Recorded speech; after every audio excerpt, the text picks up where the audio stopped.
เก็บไว้ด้วยสายตา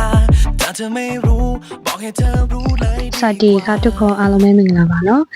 Thai Voice ရဲ့ Lang Grammar from Sound စီစဉ်ကနေပြန်မှကြိုဆိုလိုက်ပါရเนาะဒီတစ်ခါကတော့ကျွန်တော်တို့ knock knock ဆိုတဲ့ nano နဲ့ full e က Jorino ဆိုထားတဲ့သင်းကိုရွေးထားပါတယ်အဲ့တော့အတူတူလေ့လာရအောင်เนาะเธอใจเธอนั้นยังว่างอยู่ให้ฉันเข้าไปดูပထမဆုံး grammar လေးကကြတော့ถ้าใจเธอนั้นยังว่างอยู่ให้ฉันเข้าไปดูဒီစာသားမှာပါတဲ့ถ้าဆိုတဲ့အသုံးလေးပေါ့နော်ถ้าဆိုလို့ရှိရင်တကယ်လို့ဆိုတဲ့အဓိပ္ပာယ်နဲ့ဘာသာပြန်ပါတယ်အဲ့တော့ဒီစာသားလေးကိုဘာသာပြန်မယ်ဆိုရင်နေ့နှလုံးသားကว่างอยู่ဆိုအားနေသေးတယ်ဆိုတော့တိုက်ရမပြန်ဘူးနေ့နှလုံးသားမှာတကယ်လို့နေ့နှလုံးသားမှာဘယ်သူမှမရှိဘူးဆိုရင်ငါကိုဝင်ခွင့်ပေးပါဒီမျိုးဘာသာပြန်ပါတယ်ဥပမာအနေနဲ့ถ้าฝนตกก็ไม่ไปအဲ့ဒါမှก็မထည့်ချင်လေရเนาะถ้าฝนตกไม่ไปค่ะမိုးရွာမယ်ဆိုရင်တော့တကယ်လို့မိုးရွာမယ်တကယ်လို့မိုးရွာတယ်ဆိုရင်မသွားဘူးတမျိုးသုံးပါတယ်grammar နံပါတ်1အနေနဲ့ให้ฉันเข้าไปดูခုနတစင်းစာသားနဲ့မှာပါတယ်စာကြောင်းနဲ့မှာပဲပါတယ်စာသားလေးပဲပေါ့နော်ဒီမှာဆိုရင်ให้คน verb သူရဲ့ပတန်ဒီให้လာမယ်ပြီးရင်တစုံတယောက်ပြီးရင် verb လာပဲပေါ့နော်အဲ့လိုမျိုးဆိုလို့ရှိရင်တခုခုလောက်ခိုင်းတာတော့လောက်ခွင့်ပြုတာဆိုပြီးတော့ဘာသာပြန်ပါတယ်ဒီမှာဆိုလို့ရှိရင်တော့ငါ့ကိုဝင်ခွင့်ပေးပါဝင်ကြည့်ခွင့်ပေးပါတမျိုး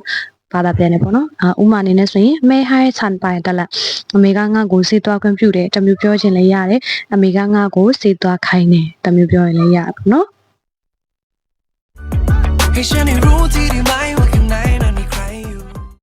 နောက်ဆုံးတစ်ခုကတော့ให้ฉันได้รู้ทีได้ไหมว่าข้างในนั้นมีใครอยู่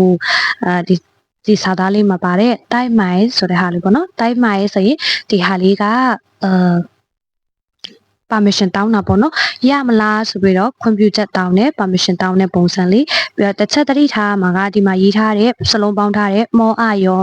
မိုင်ထိုမိုင်ကကြတော့ speaking မှာပဲသုံးတာပေါ့နော် speaking တို့ social media တို့မှာပဲသုံးတယ်တကယ်စာရေးတာformally ရေးမယ်ဆိုရင်တော့ဟောမောအိုင်မိုင်နဲ့ပဲကြည့်ရပါတယ်နော်အဲ့ဒါလေးချက်သတိထားမယ်ဒီမှာစာသားလေးပါတာပြန်မယ်ဆိုရင်ให้ฉันได้အပေါ်ကဟာနဲ့ပြန်ချိမယ်ပေါ့နော်ให้ฉันได้รู้ဆိုတော့ငါကိုတီးခွင့်ပေးလို့ရမလားဆိုတဲ့ပုံစံမျိုးเนาะငါကိုတီးခွင့်ပေးပါပေါ့ให้ฉันได้รู้ที่ได้ไหมဘာကိုတီးခွင့်ပေးရမလဲဆိုရင်နဲ့ဝါနဲ့ပြန်ဆက်ထားပေါ့နော်ခန့်နိုင်နန်မီခရိုင်ယိုနဲ့လုံသားထဲမှာဘယ်သူရှိနေလဲဆိုတာကိုတီးခွင့်ပေးလို့ရမလားပေါ့ဥပမာအနေနဲ့ไปเที่ยวกับเธอได้ไหม